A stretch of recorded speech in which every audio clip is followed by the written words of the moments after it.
Car porch ബോധപൂർവ്വം ഞാൻ ഒഴിവാക്കിയതാണ്. പിന്നീട് ഡിറ്റാച്ച്ഡ് ആയിട്ടുള്ള കാർ പോർച്ച് വേണമായിരുന്നു. അതുകൊണ്ട് തന്നെ കാർ പോർച്ച് നമ്മൾ ഒരു സെക്കൻഡ് സ്റ്റേജിലോട്ട് വെച്ചതാണ്.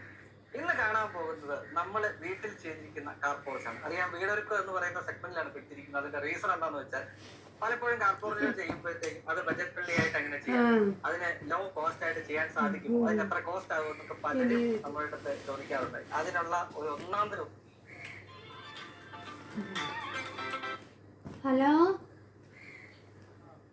எப்படி வருது? நல்லா இருக்கியா? எங்க இருக்கு? வீட்லயா ஒர்க்கா?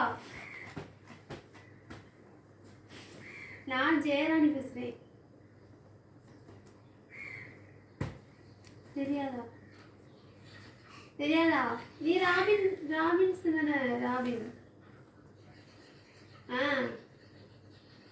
ராபின். நான் ஜெயராணி தெரியாதா? இந்த தர்மா ராஜகோபால் உங்க மகா. அம்மா மறந்துட்டே. நானே ஒரு காரை கேட்டதுக்கு வேண்டி கூப்பிட்டேன். ஒரு கார் போர்ச்சு மாதிரி ஒன்றாக்கு எவ்வளோ ஆகும்? ஷெட்